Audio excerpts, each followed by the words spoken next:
This is Olivia Green interviewing Malik Perkins for the HBCU Radio Preservation Project. It is currently 2:07 Eastern Time on May 19th, 2025, and this interview is being recorded remotely with me in Brooklyn, New York, and Mr. Perkins in Columbus, Ohio. Thanks for making some time to sit down today. No, thanks for having me. I appreciate it. Yeah. So before I get into all of the questions, first, can you just please state your full name and what your relationship is to WCSU? Absolutely. So my name is Malik Perkins, and I was an on-air producer for WCSU between my junior and senior year. So that would have been 2012 to 2014. Thank you. And can you tell me when and where you were born? Dayton, Ohio, in 1992. And tell me a little bit about the people that raised you. Who were they? Where were Uh, they from? yeah, my parents. So my mom is from Dayton, Ohio. My dad is from Lima, Ohio, and actually is a Central State alum class of 1982. But yeah, I was born and raised on I guess it's technically west side, but like northwestern side of Dayton, Ohio, near this area called the Fairview neighborhood. My dad had multiple roles going up. When I was a little kid, he was a probation officer, but I think maybe like right before I got into high school, he actually started working at Central State. So and still is the director of alumni relations there. And my mom was a nurse at Good Samaritan Hospital for more than 20 years. So, you know, felt pretty normal upbringing, really. Just a kid, two-parent home. Did do Christian school growing up. So that was I think that's kind of where I started honing some of those communication skills. They were really big on writing and public speaking, and they actually had annual public speaking competitions that started from first grade all the way through eighth grade. And I would always go and win first place every year, like from first grade all the way through. So yeah, that's how I grew up really. Any other questions? I mean, I can go in more detail, but Yeah, I want to hear a little bit more about kind of the public speaking stuff and how you were thinking about that at the time. But do you have siblings? yeah, I have a brother as well who went to Wright State. Okay. What does he do now? He is in the FBI. Yep, Cool. he's in the FBI. He's an FBI agent. And then I have a younger brother as well who's also a writer and does things of that nature too. So yeah. Yeah. So tell me a little bit about what drew you to these public speaking competitions. You said it was encouraged by your family and the community that you were in, but did you start to enjoy it? Like, what about that did you like? Yeah, so the fun thing about it is it was mandatory. So Gotcha. there were three levels. So it was called Speech Meet, and being a Christian school, so you had two options starting out, and then it got a little bit more difficult as you went higher up in grade. But you could either recite a Bible verse from memory, or you could recite a poem from memory. Going to a Christian school, we already had to recite Bible verses from memory anyway. So I went the poetry route because I needed something different. And so you would have to recite it in class in front of everybody. So that's kind of how I got those jitters of public speaking. They've been out of me since elementary school because I've just been doing it for so long. And then if you did well enough, you would be selected to represent your school at the big speech competition and I think it was all Christian schools. The organization was ACSI. So I'll have to look that up and send you exactly what that acronym means. It's been a long time, but it would be all the Christian schools, and then you would recite it there for competition. But I actually skipped the part. So you would say it in your class, then you would say it in front of your entire school in what we called chapel, which was like our in-school church service. And then from there, then you would go to the actual competition, and that's where you would be ranked. Blue ribbon, red women ribbon, and then honorable mention was like a white ribbon. And I always got the superior, which was a blue. So doing that from first all the way through eighth grade, and as you go through it, the poems get longer and longer and longer. So by the time the last couple I did, seventh and eighth grade, you're memorizing things that are like 3 or 4 pages long. And I just kind of realized that I was able to recite things, keep people engaged. Sometimes it would be humorous stories.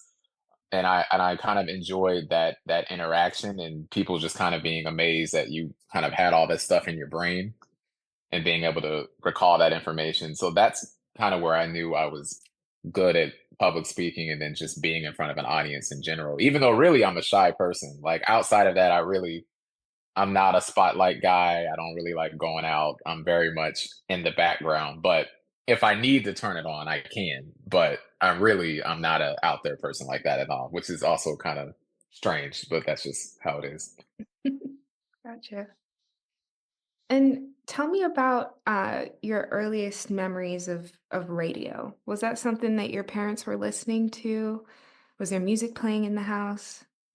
Yeah, definitely music playing in the house and then mostly radio, like going to school in the morning. So it was Dayton actually had two hip hop stations when I was a kid. 92.1 was hip hop and 102.9 was hip hop. Somewhere between middle school and me going to high school, 92.1 became an R&B station and that was the Tom Joyner morning show. And 102.9 was Russ Parr. And 92.1, when it was still a hip hop station, it was Doug Banks, which I just saw Doug Banks passed away recently, which was kind of crazy. It really brought back that memory. So I remember listening to these radio personalities, and this is before social media, so you didn't know what these people look like. They were just voices. But I do remember being captivated by it, but still not really seeing it as a viable thing to do. I think what really made me want to get into communications via radio is when I visited Central State for the first time and I saw a radio station because I had never really seen a radio station before. So the first time I saw that, and I remember looking in the brochure and they're like, yeah, we have a radio station, you can be on the radio. But there hadn't really been any students on the radio for a while. But I just remember seeing that and setting that goal for myself and saying, like, okay, I'm going to find out how to at least work in here. But being on the air, I didn't really know if that was going to happen or not. I was just somebody who was influenced by the radio that I listened to in the car on the way to school, and then watching the TV show A Different World. Freddy, one of the characters on there, she was on the radio, and she was also at a HBCU. So I remember kind of thinking that was cool as I was coming of age, but I still didn't really know if that was something that was going to happen or not. But definitely interested. I hear that. Freddie, I think, is a big reason why I went to Howard and worked at the radio station. Okay, okay. What year did you come out of Howard? 2023. Oh, okay, okay. So you don't know my girl Taryn Finley, who I believe she's still an editor at the Huffington Post or something. She's a big deal. That name Um, sounds familiar. yeah, that's my girl. I grew up with her. We were really close. We went to different high schools, but we were friends. She went to high school with my brother actually, but yeah, she last time I looked, she was still an editor at the Huffington Post. She's a boss. She's yeah. So good for you. Yeah. So tell me about this first visit to Central State. When did that happen? Did you already know you were gonna go? Like, So there was interest there. I still was looking at other schools. I was looking at University of Cincinnati, Ohio State, but I didn't know how I was going to pay for Ohio State. Some other places. But what really drew me in is because I was also in the marching band when I was at Central State, my first 2 years. And then my last 2 years, I was on the radio. I kind of had to make that decision.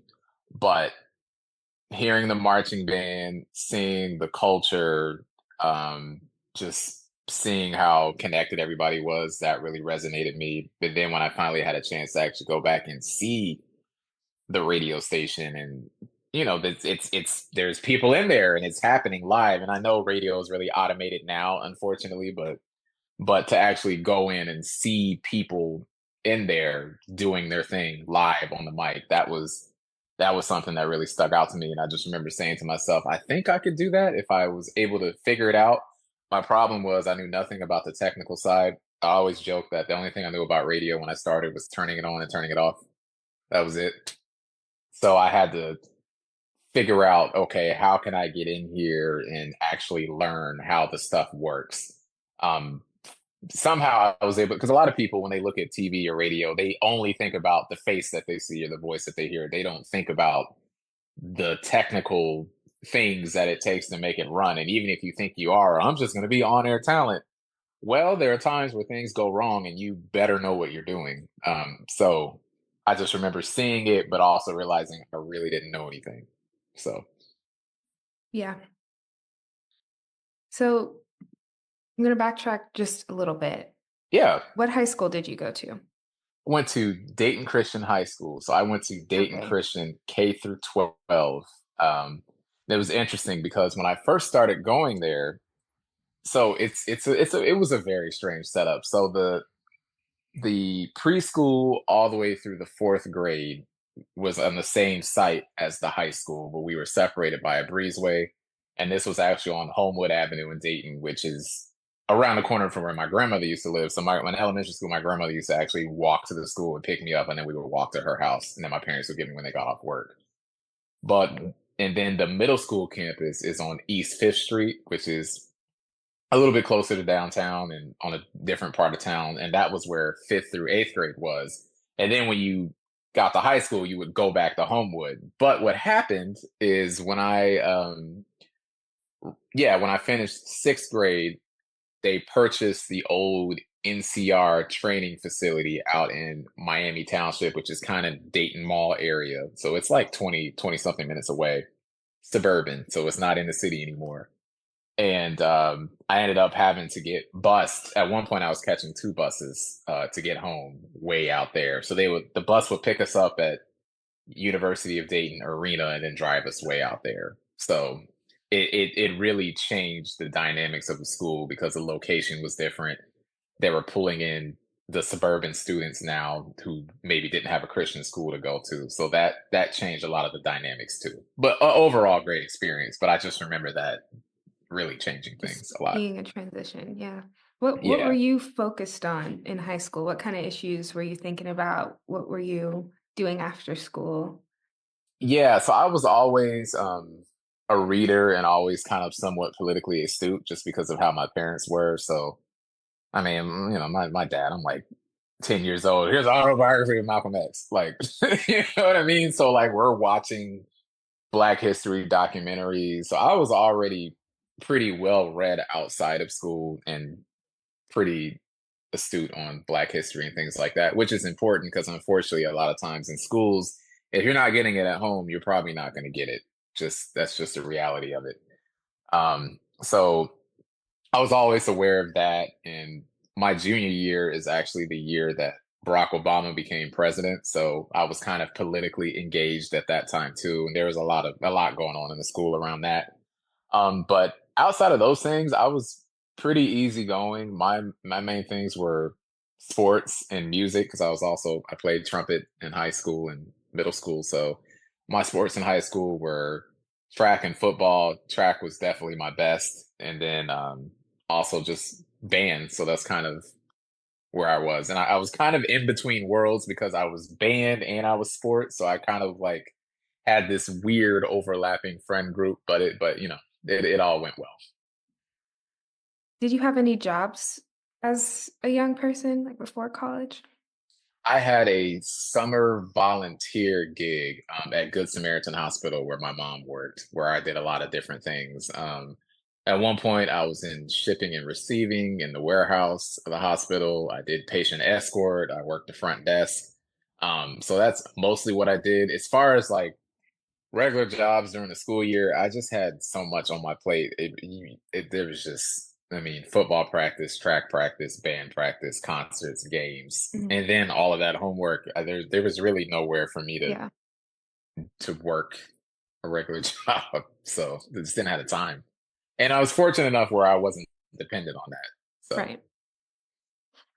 So then you start thinking about college. Did you Mhm. know what you wanted to study immediately? Yeah, it was always communications and I was thinking about English at one point, but it was definitely going to be something communications or journalism related. By the time I was a junior, I really knew that's where my strengths were. one of the best teachers I ever had, who I had for English junior and senior year. My junior year, he encouraged me to take the test to get into the AP English class. And I was a good student, but I had never taken an AP class before. I always thought that kids who took AP classes were doing too much. Like, just calm down. What do you like? Stop, relax. You're doing a lot. You're trying to show off. Because there's honors and then there's AP. It's like you just they just always seemed snooty to me, like they were uppity, even though they weren't. That was just my ignorance, not understanding that it was college credit. But just especially, I think as Black students, sometimes we look at that and we don't necessarily think that, oh, we should be doing that or we could do that. But I remember he came to me. He was like, Malik, you really should consider taking the test for this. So I took it and got in, and then I was doing so well in that class. That's when I was like, oh, I could make a living writing. And then I already had the speaking down. And I was like, oh, like I'm actually like on par with my peers in this, which I think too, sometimes we have that imposter syndrome as Black students when you don't see enough people who look like you doing that. Because I believe I was the only Black male that took that class that year. And then there was like maybe two Black girls who were friends of mine who were in it. And it's not that they couldn't have done it. They just weren't even taking the test. You know what I mean? So that was definitely an eye-opening moment for me. Like, oh, okay, this is starting to click. Yeah. And then you decide you're thinking about college, Central State is on the list. Hmm. Is your dad being an alum, did that influence you thinking about Central State at all, or were you already interested I in mean, it? it was an influence, but I was definitely interested in it. It wasn't like a you're going to Central State and you better like it. It wasn't it wasn't like that. Thank goodness. I had seen things. I had had a chance to talk to the band director. I had seen some of the stuff on campus, and it was starting to feel like okay, this might be a better fit because even though it's a smaller school if you compare it to like an Ohio State or other schools, the size allowed me to network a little bit easier. People remember you. People you can, the director of the radio station's office is right there. You can, you know what I mean? Like you can't just be rude, but it's easier to have that, or you can at least catch them in the hallway. Whereas if you're at some massive institution, good luck. So, yeah, it was an influence, but I was also seeing programming and seeing things that felt like I could get where I wanted to be if I just took advantage of it. So, Yeah. Can you tell me a little bit about the campus culture amongst students and what that was like when you got there? so which unfortunately his name is forever unspeakable almost because of his actions. But so when I was there, the communication center was called Cosby because I believe he like gave money or built it himself or something. Bill Cosby has a history of giving to Central State University. So when I was there before all the Cosby controversy, everybody who was a communication student called themselves Cosby kids. And I think we were the third largest major when I was there, if I remember correctly. And everybody in the communications program, whether you were like going for broadcasting or print journalism, everybody was so close. And the people that I went to class with, even now, 11 years later, we're still super tight. So we were like an entity and group to ourselves. Like we just hung out in that building. We were just everybody knew each other. Everybody was friendly to each other in there. And then outside of that, being in the marching band, that was a unique culture too. I'm still really close to all of those people that I performed with, and it was amazing to see just how enamored people were with the with the marching band. People would line up the street and just watch us practice. And I'm like, man, this don't even sound good yet. We still learning this, but people would just be they would just line up and watch. So that was really cool. And sometimes we felt like we didn't have a lot of things, but we always kind of made do. I mean, I look back on it and my friends and I still talk about this stuff. Like, yeah, you're in college, you go to parties, you do whatever, but some of my favorite memories were just us just sitting in the lobby, just hanging out, talking, goofing off, walking in a blizzard to go get some food or whatever. So it was very simple, but it we just had a very unique community and culture to ourselves. I always got along with everybody. I never, never had any issues or anything like that. So, Is there a moment that you recall that would like exemplify what it felt like to be there? Like, say somebody had never stepped foot on Central State's campus or had no context about kind of the mm, history of the place or what it was like. Like, is there a moment that you would use to like illustrate like this is how it felt? I would probably say my first homecoming there. My first homecoming, my freshman year when I was in the band, because that's when you really see like, oh, there are people who graduated 100 years ago and they love this school. Like, the seeing all of the pride, people coming back 2 or 3 generations of people who have gone through the school, um, and then just being a part of all the homecoming festivities, from being in the parade, performing at the halftime show, seeing all of those things that come with that, the homecoming kings and things like that, and then being a part of this band battle that seemed like it took forever with our rival Kentucky State, and doing that, to me, that was what was like, oh, this is really the HBCU experience. And it's so much so, like, when I think about it, like, I'll watch movies and TV shows on HBCUs. I don't know if you do this too, being from Howard. I'm like, man, that ain't it. That's not, like, I watch Drumline and I'm like, we would never do that. What is that? What? So yeah, I think if I could drop somebody back on that day or over that weekend, that would be it. Thank you.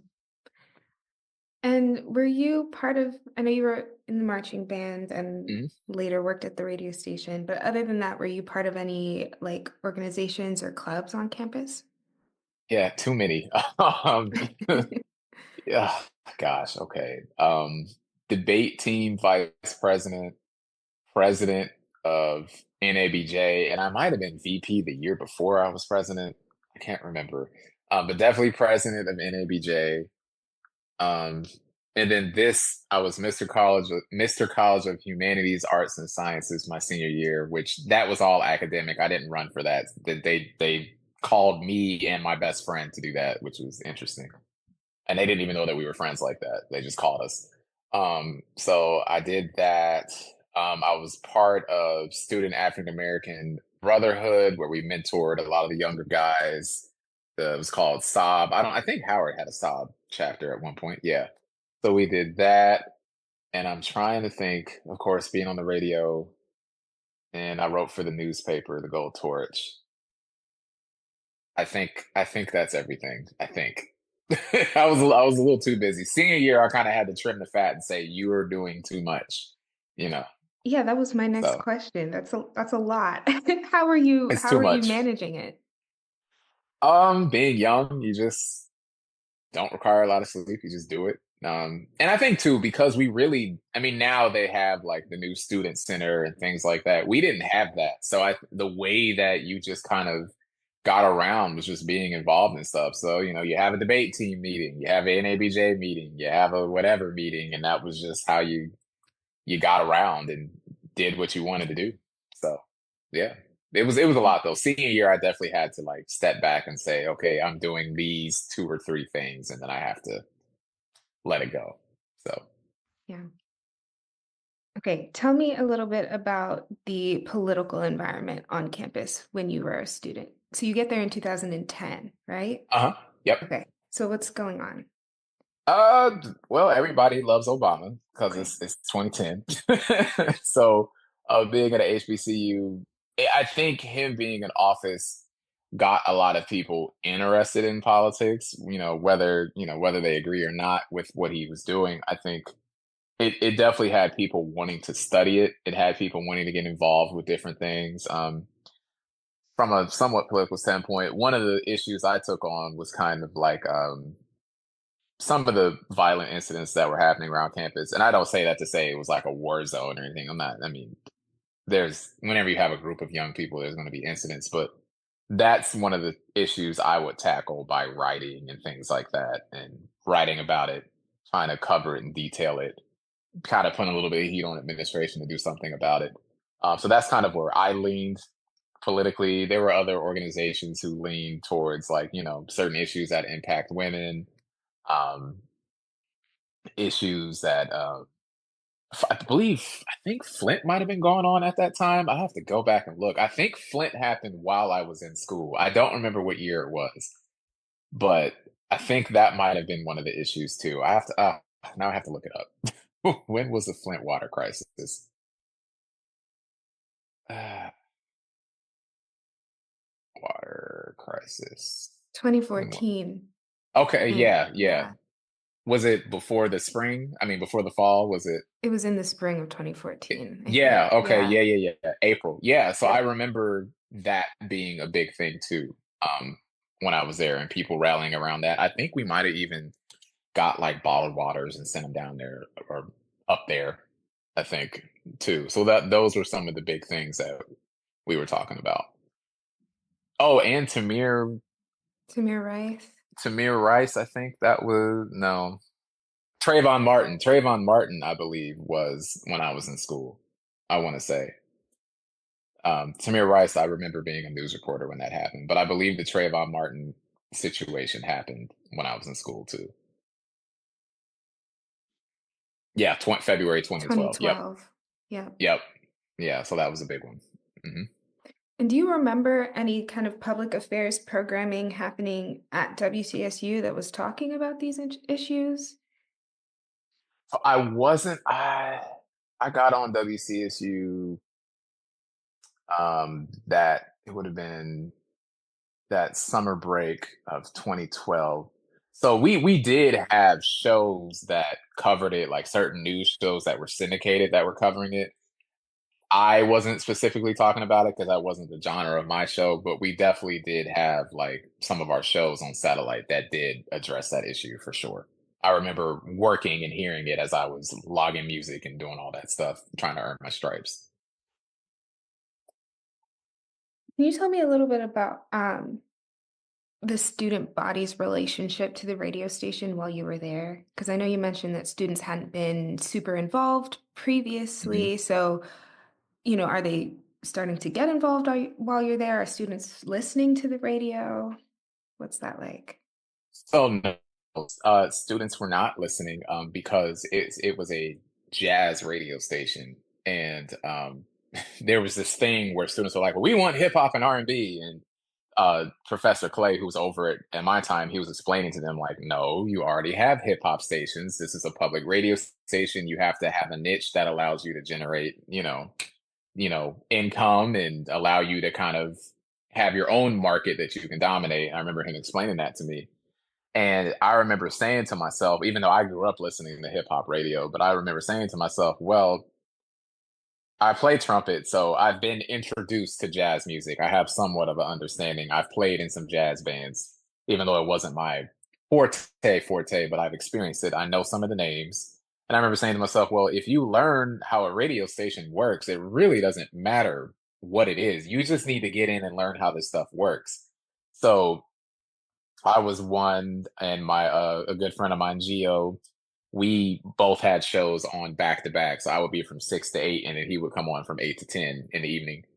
And I think once students saw us get on, their kind of mentality kind of changed a little bit. But I just remember people saying that a lot of people kind of maybe didn't pursue an opportunity because they just didn't understand at the time. Like, okay, it's jazz music. So what?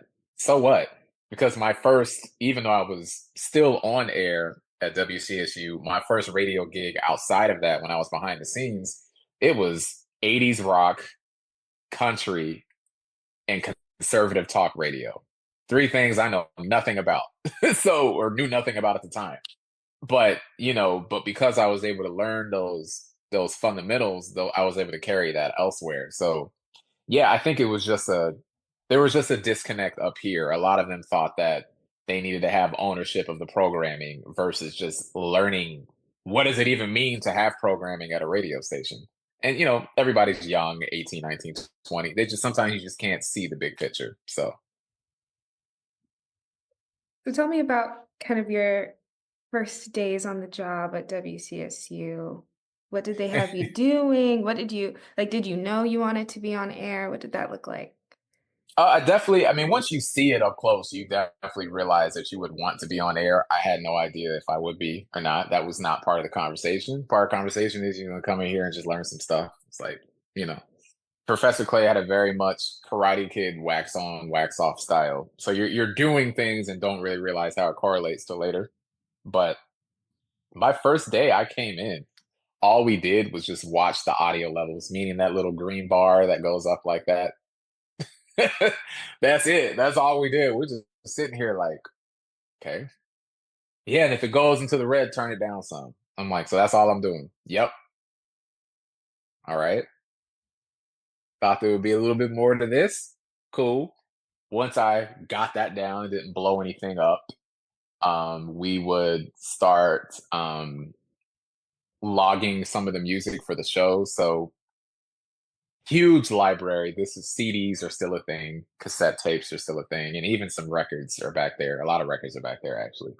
And we were digitizing that music to get it into the Mac, the off the software they were running. So I had to go in the back because there's several studios back there, and you have to play the CD or whatever tracks you're trying to get in there and log it into this thing and record it and go in the Adobe Audition and clean it up and log it and label it. So I did a lot of that. I probably logged like thousands of songs, it felt like.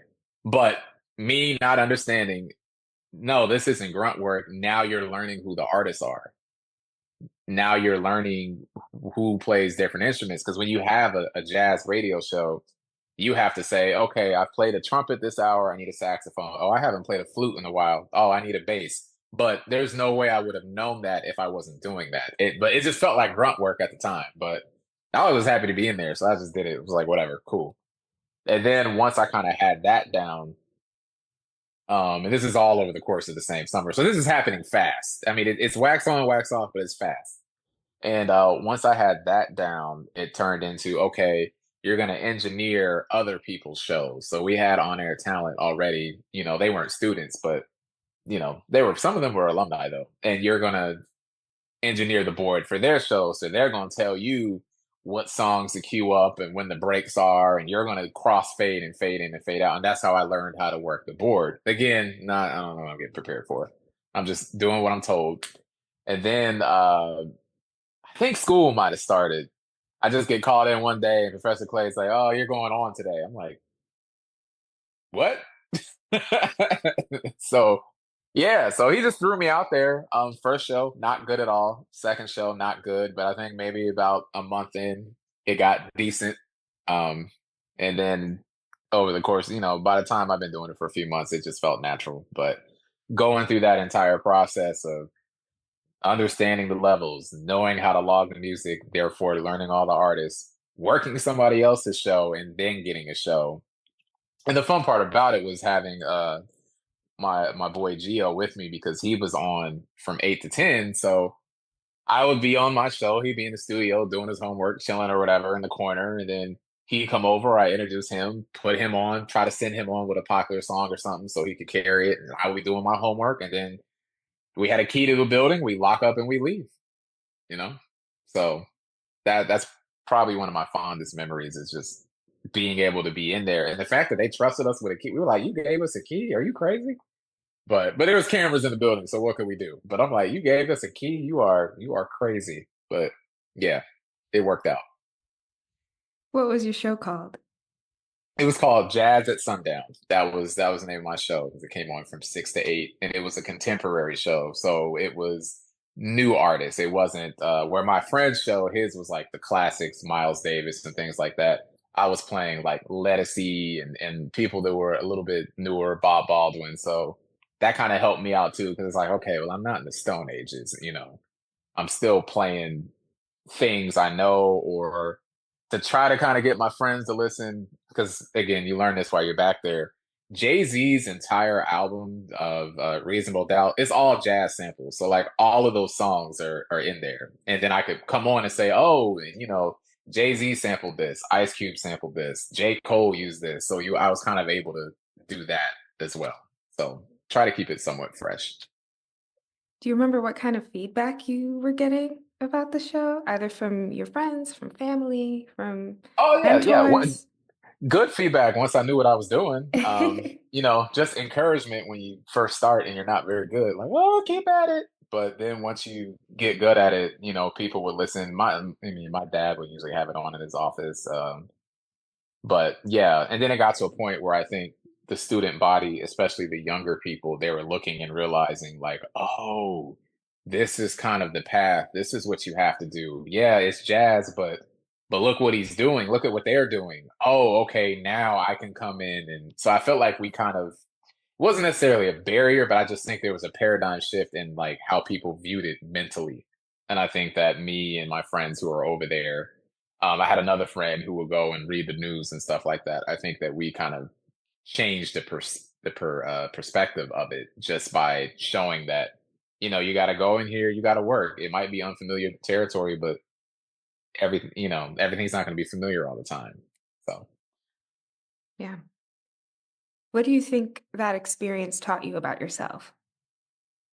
I think so. I think it was a starting point of that. If I see something I want to do, and I carry this mentality now that I'm first of all, I'm willing to say to myself, I might not be good at this right now.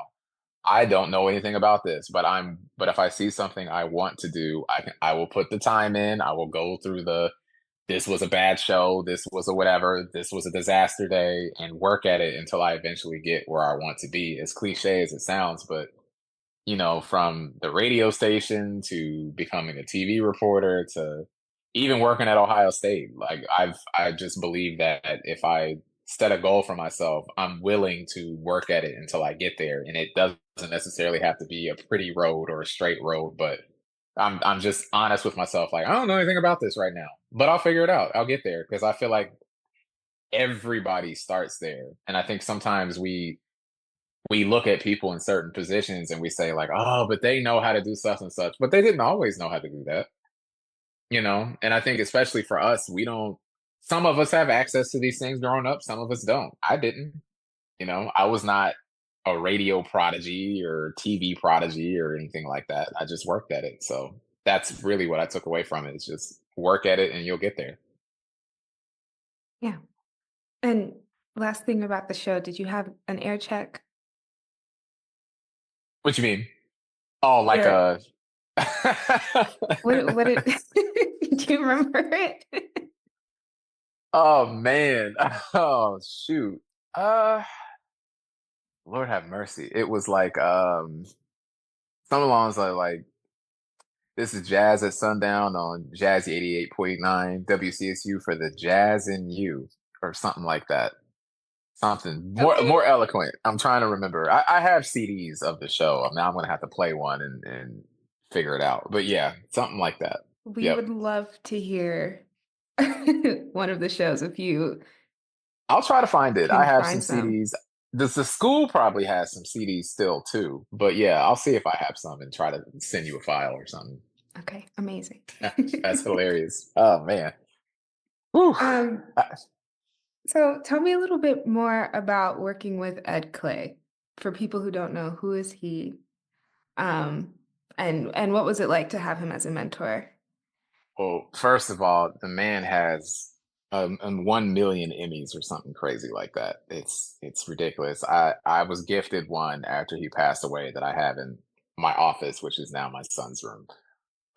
But this is somebody who inspired me a lot because, like I talked before about wanting to do something and working at it. He was not a communications major. This is not somebody who started that way. He actually was history and political science, and then eventually got around to that and was able to get into broadcasting and win all these awards, both in television and radio, and just had a wealth of knowledge. And it's not even like a he's trying to flex on you. He just knows a lot of stuff. He just knew a lot of stuff, and it will just come out subtly, like, "Oh yeah, such and such and such," and then me and my friends around like what? But then he would be right, and it's funny because I kind of see things in my life mirroring him because I'm a professional photographer as well. and he was a photographer. And then like I remember there was this photo he had in his office, and we thought it was a painting. He was like, "Oh no, that's a photo I took. We went to such and such," and we was just like, "Well, how many things do you know how to do?" You know what I mean? Like nobody should have this much talent and skill. It doesn't make any sense. But I loved working with him. I know some people thought he was strict, but it really wasn't even about being strict. I think he just understood the world that was out there and wanted us to be prepared for it. So when we had him for TV production class and people goof off and they get a lot of points taken off or got to redo it or whatever, people thought that he was being harsh. But as somebody who's worked in television and it's live and you don't get a do over, and if something goes wrong, people gonna be looking at you like you're crazy. And so just he just prepared me for all of that. Like I have so many contingency plans when I'm doing TV stuff, broadcasting stuff, photography stuff, or whatever, just from working with him and knowing, like, okay, yeah, you've got this MacBook that's playing all the songs, but you might want to pop a couple CDs in the CD player, and you also might want to put something in the cassette tape. And if something really goes bad, you might want to have a record on the thing just in case. And I've never had to go through all of them, but I've had to go through a couple. And he just, I mean, the things that he taught me still stay with me to this day. Um, very understanding as much as people thought he was strict. But like if you really had something going on, he was understanding. You just had to be a professional and communicate it. I think his thing, he wanted you to communicate with him, and he wanted you to be honest. And if you were able to do that, you were good. And I just always appreciate him for seeing something in me, even when I didn't necessarily see it. Because I know for a fact that had I never had a chance to work in that radio station, all the things I'm doing now probably don't happen. Like I truly believe that. That's somebody who said, "Well, he's a good student. We'll give him a shot." You know, I did not know. I knew zero about that stuff. So that's how I feel about him. Thank you. Hmm. Okay, so you're approaching graduation. Hmm. What's happening now? Are you looking for jobs? Do you find a job right away? Well, so senior year, I'm so senior year that summer, I get hired at WHIO Radio, and it's totally behind the scenes, running the board and production work, and it's from midnight to 6 in the morning on weekends. So I would get off my radio show at 8 p.m. on a Friday, take a nap, and then drive to Dayton to go work behind the scenes at WHIO Radio from midnight to 6 in the morning. And my biggest takeaway from that is I remember. Oh, and then I would come back and do the same thing on that Saturday too. So it's both days on the weekend. And my biggest takeaway from that is I remember I was getting up to go to work, and other people were getting up to go party, which is not a bad thing, but it was that thing that really just makes you mature quickly. It's like I gotta go to work. I have something that I have to do. My days of hanging out like that are kind of done for now. And I did the best I could at WHIO, working really hard, doing all the stuff, try to learn everything. And I think that spring, I get a phone call from my boss in radio, and he says, "Hey Malik, the because so the kind of the backtrack, WHIO at the time owned a radio station, a TV station, and they owned the Dayton Daily News newspaper at the time. Now they don't own the paper anymore; they've separated. But so we're all in the same building. And my boss calls me and says, "Hey, the breaking news team, which is the overnight team for the TV and digital side, they're shorthanded. They asked me who are my two best people, and he called up me and a guy who trained me, who's still a good friend of mine in the business, Brendan. And that job was from midnight to 9 a.m. on the weekend. So that is listening to police scanners. Oh, there's a shooting over here. There's a fire over here, and dispatching the photographer to go check it out, and then writing the web story, and then handling all the social media.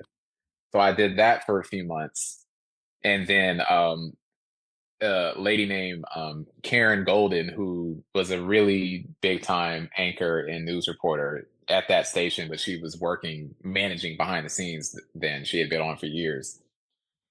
You know, they had an MMJ, which for people who don't know, it's a multimedia journalist. You're a one person band. You're on TV. You're shooting your own video. You're doing everything. They had a multimedia journalist who was leaving, and somebody said, "Well, you know, Malik is on the radio." She was like, "What?" Like, yeah, Malik is on the radio. She was like, "Here?" She was like, "No, he's on the radio at school." And so she was like, "Can you like put together a reel of your radio stuff?" Again, I don't know what she wants, but I put it together, and then I ended up having an interview. And so before I graduated, I was offered that MMJ job um, before, like, months before graduation. So again, fortunate I was able to get in at WCSU because that does not happen. I don't have a reel to give to anybody if I wasn't there. So that's how that worked. And it felt good graduating, knowing that I had the job that I wanted to have at that time before I graduated. So I was able to kind of breathe easy knowing that I was walking into something. And it was at a place I was already working at. So you're just kind of just moving down the hall versus trying to figure everything out from scratch. So Yeah.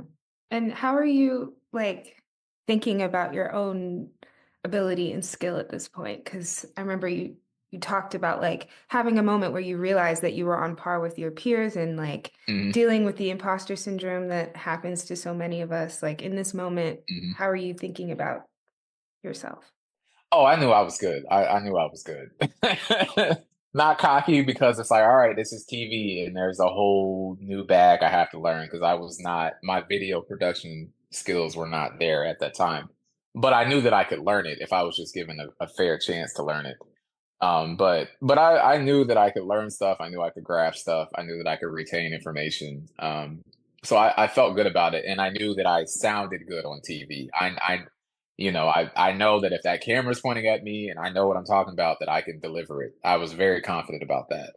So I knew what I needed to work on, but I also knew what I was really good at, and I felt like I could be just as good as anybody. So. Amazing.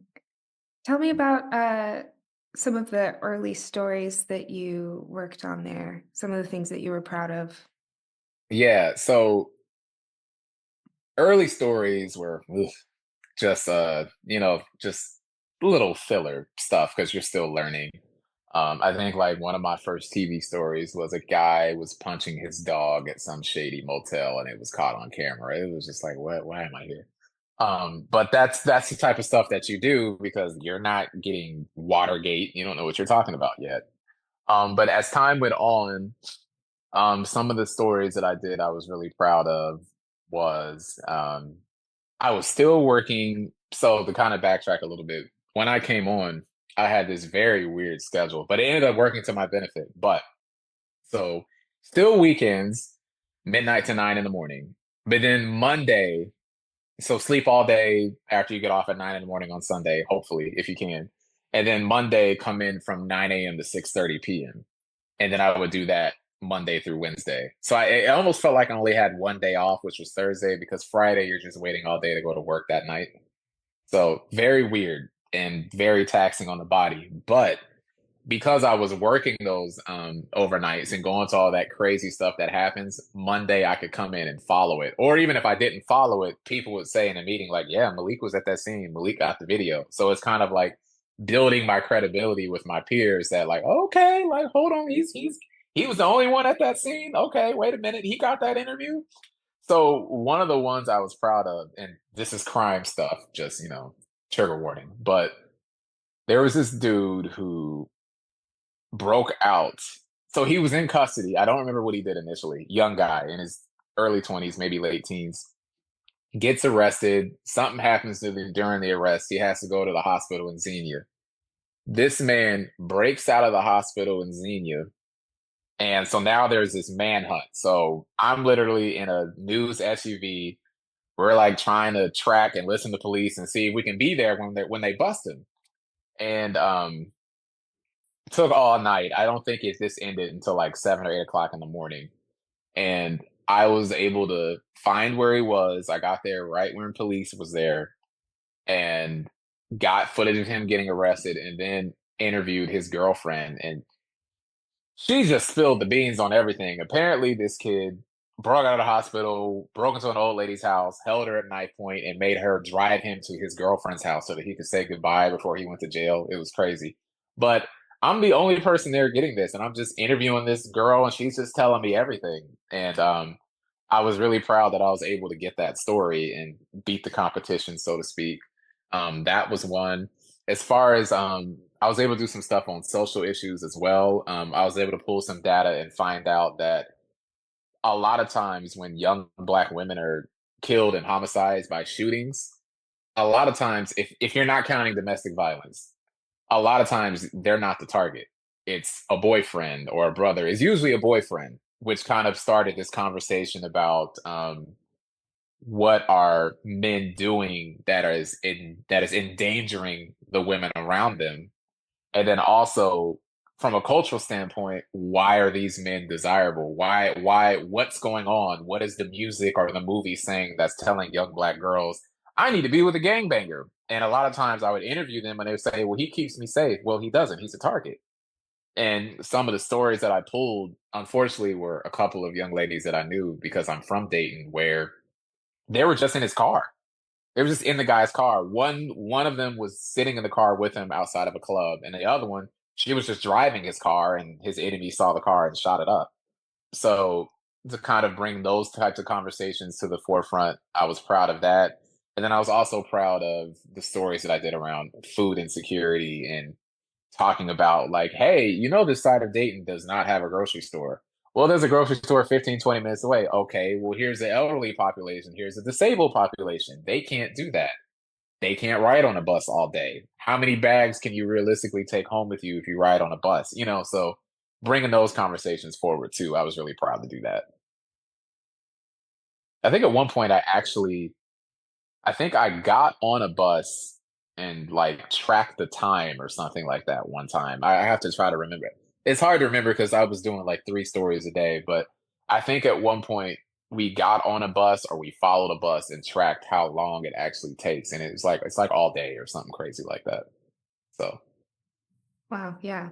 I think it's important to have people who consider that perspective in the newsroom. I know yeah.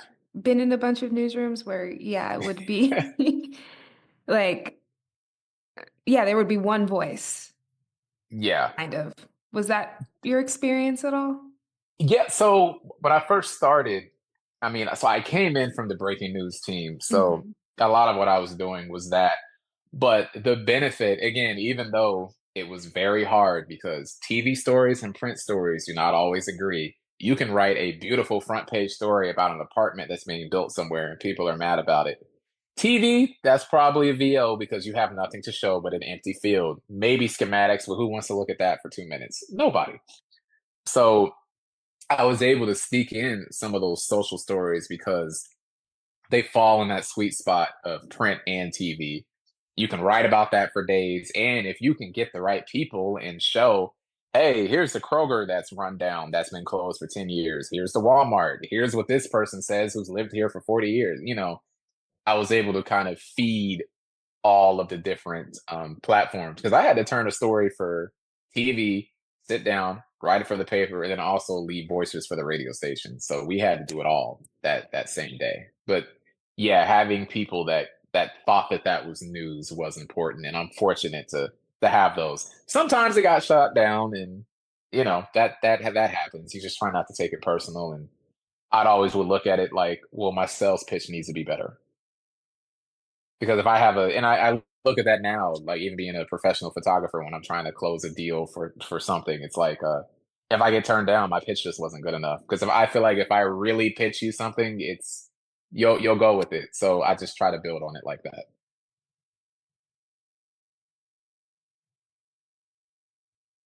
So tell me about kind of your progression at WHIO. You start in breaking news, kind of doing crime stuff. You start kind Mhm. of gaining your credibility. You're able to do more social stories. How does it progress after that? Yeah. So well, kind of back. So I was radio part time overnight. Then I kind of got to do some sports stuff in radio. So I was engineering our sports shows for the UD University of Dayton Flyers basketball team. So that was fun.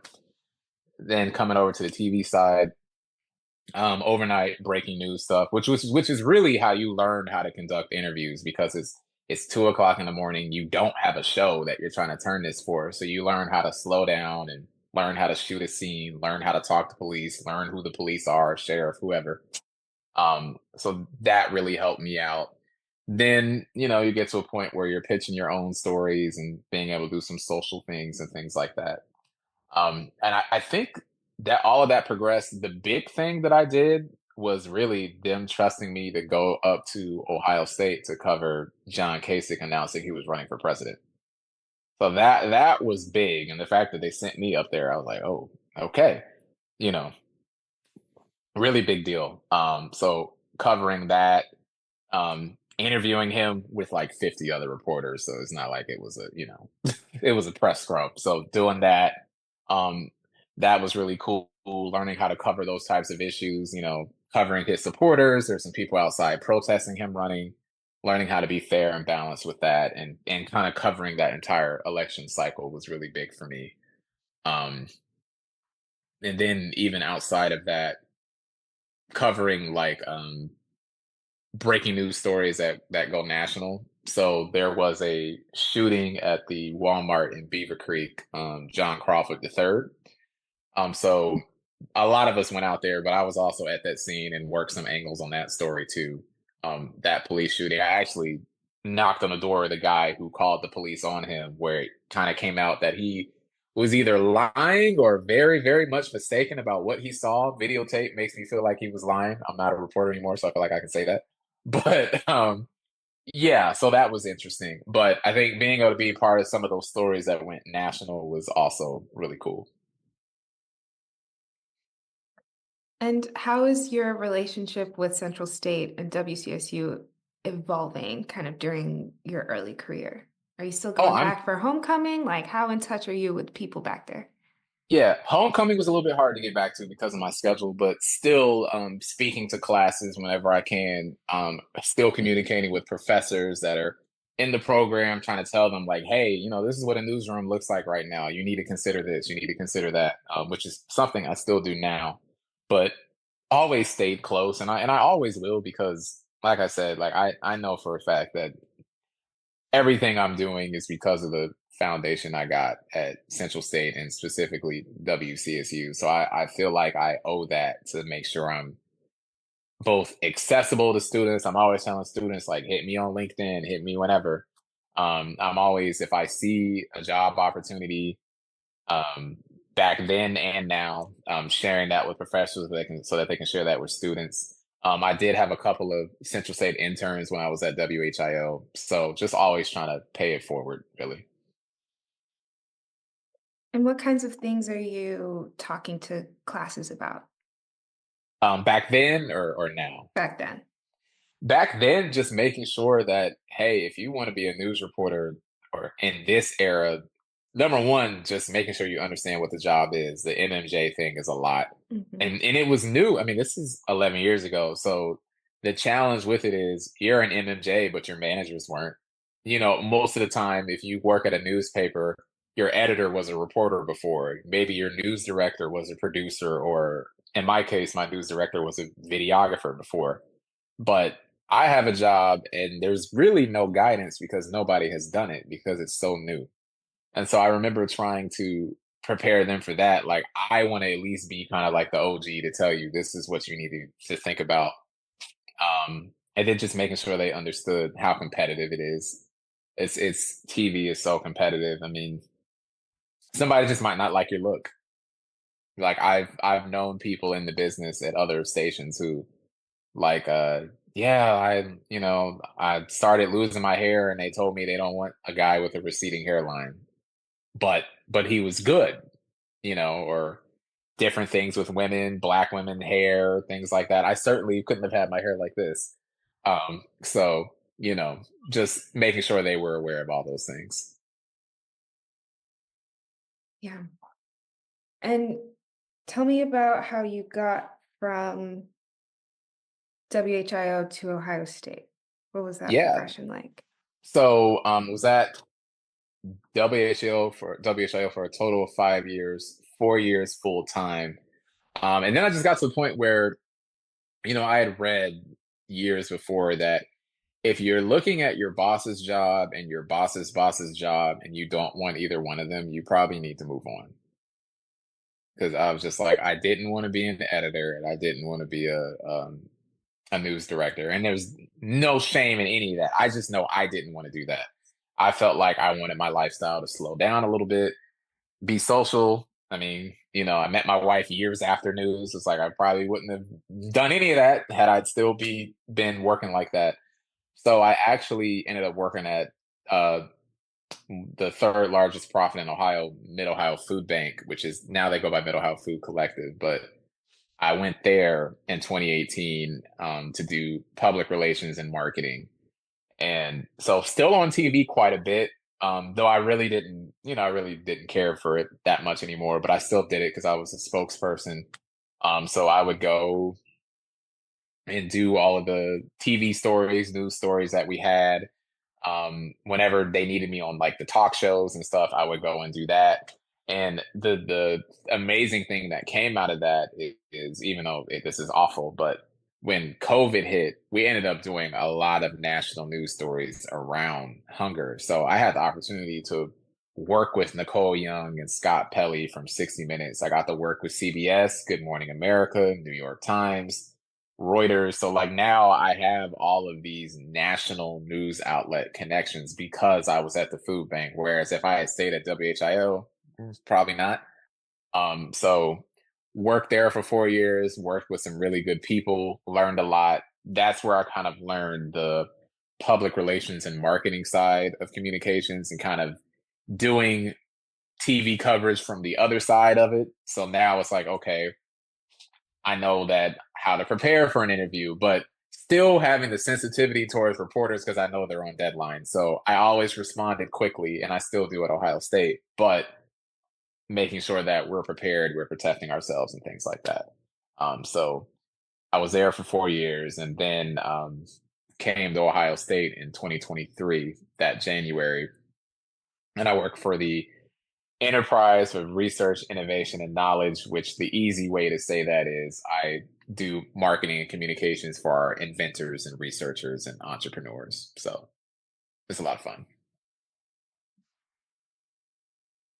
And do you still feel like you're taking lessons that you learned in the WCSU lab into what you do right Oh, now?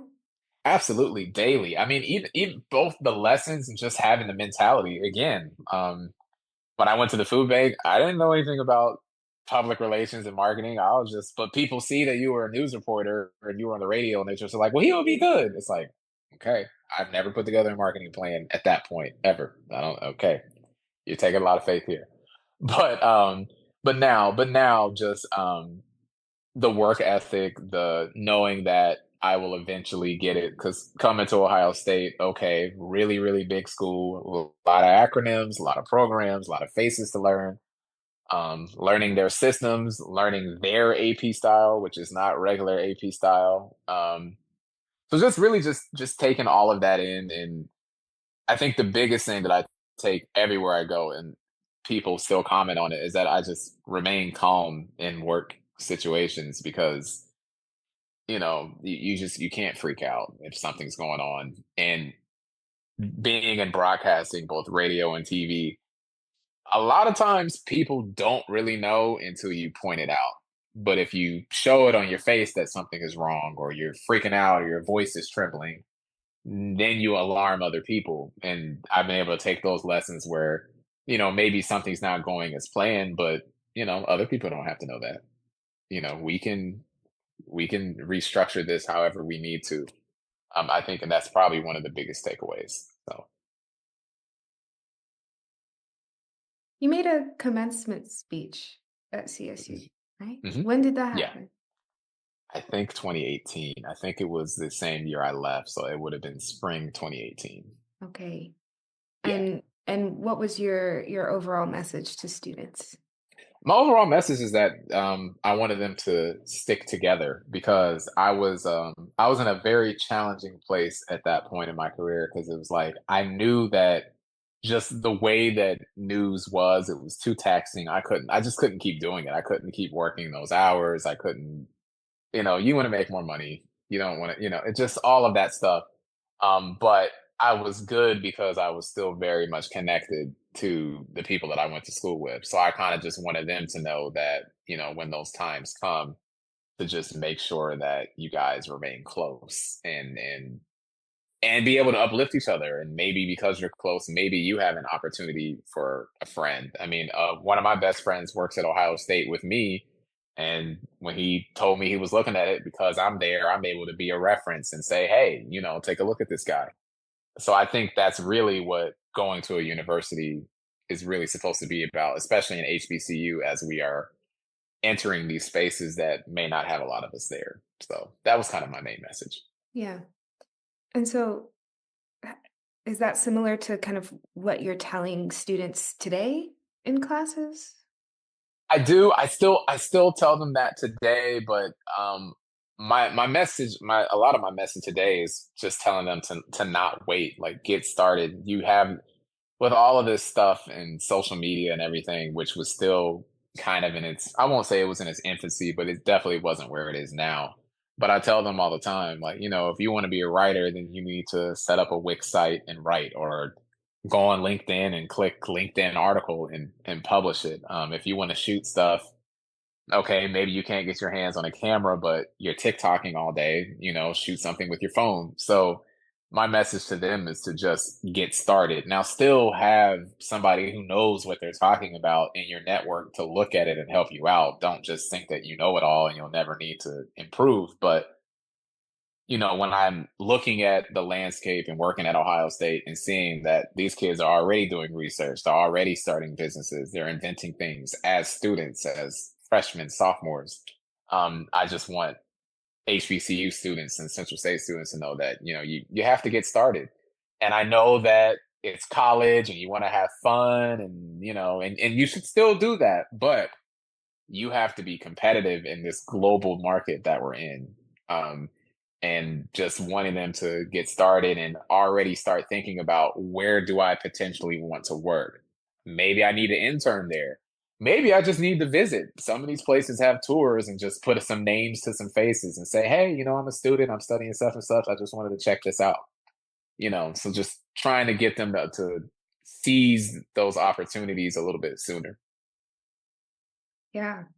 I mean, obviously, this being the HBCU Radio Preservation Project, we're talking a lot about radio and are focused on kind of radio stations on Black college campuses. But, there is this undercurrent, the fact that like media moves really quickly and Hmm. radio is not at the center of the broadcast landscape anymore, and it hasn't been. And like, how do you I guess, how do you think about that? Like, what is important today about a place like WCSU, even though being a media professional involves so much more now than just being able to run a board? Yeah, I mean, I think that the importance of it is, for one, even though radio is not at the center, podcasting is, and I feel like they got the juice from us. So people who that's our swag. Y'all got that from us. It's just radio without breaks, basically. But I think the importance is, number one, the history behind it, and understanding that people have come here and have gone on to do things. And I think sometimes at HBCUs, we don't always say that enough. Like, maybe we'll say, Martin Luther King was here in 1950. Okay, yeah, but there were people who were here 3, 4 years ago too, who are doing great things. And I think letting people understand that that is a pathway is good. And then two, it's just it's a place where you just need to go and hone your skills if you have that opportunity.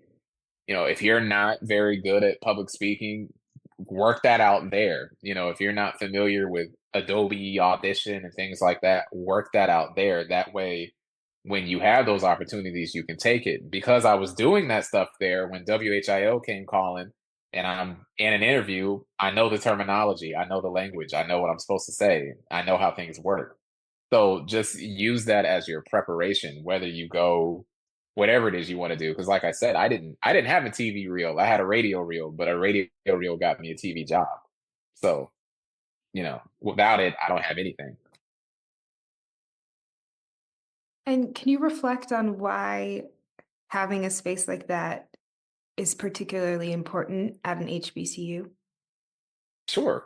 Yeah, I mean, it's a place where number one, you are seeing people who look like you, who have your background, who are doing that. At a lot of times, you'll go to a radio station, and again, it comes to that representation and just not seeing that, and especially at HBCUs where we do have a lot of students who come from the so-called inner city or however you want to frame it, and maybe mentally they don't even think that's something Black people do. So to be able to have that there and have the success stories about it and have a place where you can hone your skills and understand that this is still a viable place for you to learn things, and it really should be viewed as a resource as well. I think that's kind of what really makes it important.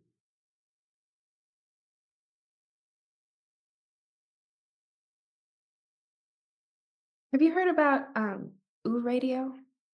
Yes. Okay, what do you think about that project? I don't know much about it, but I've just heard of it. I listened to a little bit of it the other day, Hmm. and it sounds cool. There's one student that has like a disco show that was like kind of cool. Mm. Um, So that's like the online, right, where you create your it's own station. it's like an online station connected to WCSU, and I think OO stands Oh, for On Our Own Radio, and it's like a Pacifica style kind of oh, thing okay, that they're doing. okay, But like it. I talked a little bit to Wade Oberlin, who is the operations manager there right now, okay, and he's kind of being the mentor for the OO okay. radio students. And like, yeah, it sounds interesting, and it sounds like it was the kind of thing where it's like the station itself wasn't getting a ton of engagement from students. Like people were, Mm, walking in and seeing this really pristine, like automated, clean radio space and like not feeling welcome. But now there is a studio that they have access to where they're doing this disco show. I think there's a hip hop show. I think there are a couple of like talk shows, okay, and like a reggae show that I think maybe a staff member is doing. So all right. I don't know. Go listen to it. What I I'll have to heard check sounded that out. cool. Yeah, and that's good. I mean, and I never want to turn into the old man on the porch and say, "No, you need to do it exactly how I did it."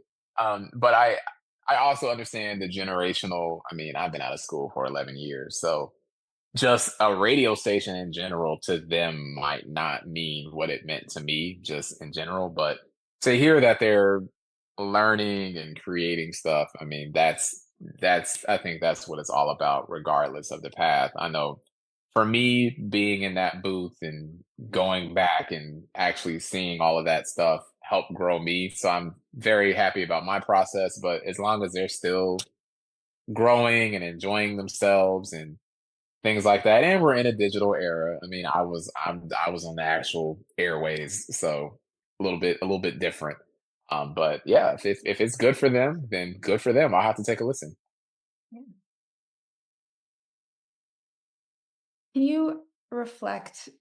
Okay, so I think maybe I told you a little bit more about what the project looks like as a whole on Hmm. our first phone call. But in addition Yeah. to kind of doing the oral histories with current and former station staff and community members, there's a whole other side to this project where we work with the Northeast Document Conservation Center, and we have Mm. field archivists that go into stations and pull out CDs that have been, sitting in boxes since the 90s. And sometimes they find reel to reel DAT tapes and cassettes Oh and all wow. these things that have, you know, shows on them, and a lot of original content. And so when they go and kind of dig through and catalog those, we ship them to Massachusetts where they get digitized.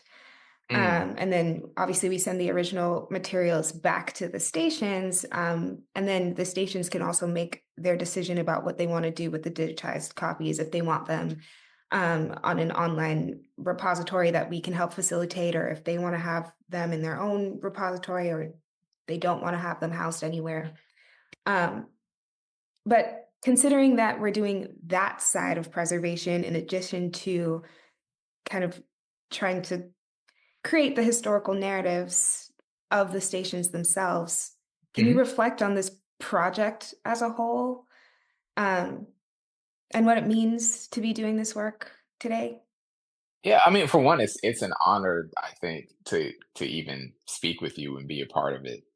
I I the fact, I mean, I've been gone for so long, the fact that my name even still comes up is a it's a great feeling. But no, I think what you're doing is important. It feels great to be a part of it. I'm very big on preserving history, especially our history. And Professor Clay used to always tell us, because I believe Hampton used to claim it, but I believe Central State is the first HBCU radio station. Yeah, so Hampton, they used to have a sign up that a little bit inaccurate, but yeah. So yeah, I think so. Being a part of that legacy, seeing the work that you're doing, seeing that in an era where some may feel that HBCU's future is a little bit shaky, seeing that we're doing all of this work to preserve history and to not get too political, but you have a president who's trying to erase Black history. I think that's really cool that you guys are being proactive about this and just making sure that we have that legacy to pass on to future generations. Thank you. Yeah. So, what does your life look like outside of work? What I, yeah, what are you doing? What keeps you happy? married with a 14-month-old. Well, Um, congratulations. Yeah, thank you. So he's Malik Jr. We call him MJ. So he keeps us pretty busy. But other than that, like I said, I'm also a photographer. I like to do artistic portraits and things like that.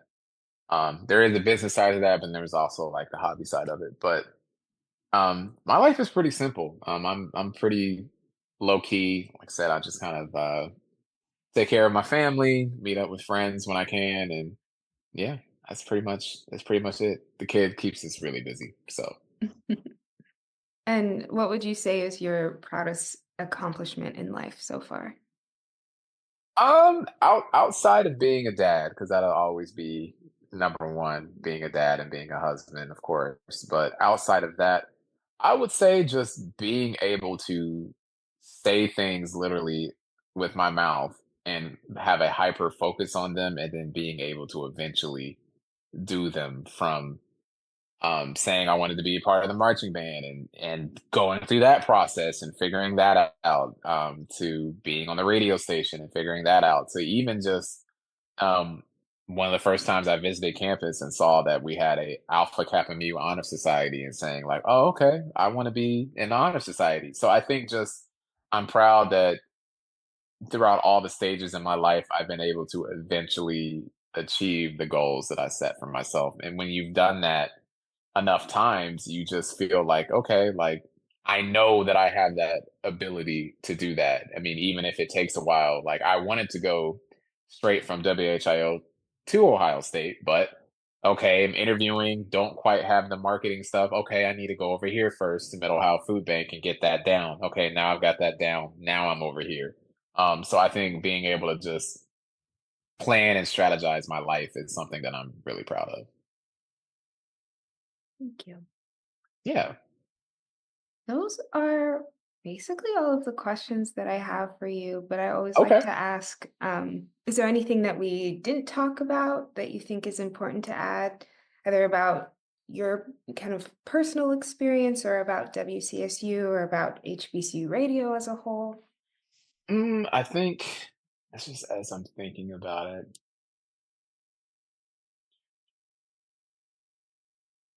I guess I just think that it will always be. I think HBCU radio will always be special, no matter what form it takes. But I'm also just really proud of the era that I was there. Kind of like podcasts hadn't quite exploded yet. Yes, digital was on the horizon and was here, but I kind of feel like my generation, we were kind of in that last little gap before things got to where we are now. And I appreciate, actually sitting at an audio board, sitting at an analog board at one point, sitting at a digital board, actually physically touching CDs and records. Whereas a lot of kids, I mean, some of these kids now probably never even seen a CD player. So I think like I had a 5 disc CD player in my room when I was in high school. Now you don't even have to use aux cord anymore. You just Bluetooth it. So I think I'm just proud of being in that era where things were still tangible, you could still touch things. And those are just days that I reminisce on often. Like just having the key with my friend Gio, and even at one point, um, having a handful of guys with us in the radio station while we were doing our shows, and just having that a different world type of experience, I suppose. Thank you. Well, they say analog is coming back, maybe. Is it? So, Is it? I mean, like you can buy like Walkmans at Urban Outfitters and stuff like that these days. So I don't know. I think the I had kids a are, Walkman when Walkmans were like Walkmans. yeah, I think, the kids are starting to romanticize physical media. So we'll see. Ah, that's both beautiful and scary at the same time. It's like, bless your hearts. Thank you so much, Malik. This was great. I really appreciate you taking the time to sit Of down and course. record this.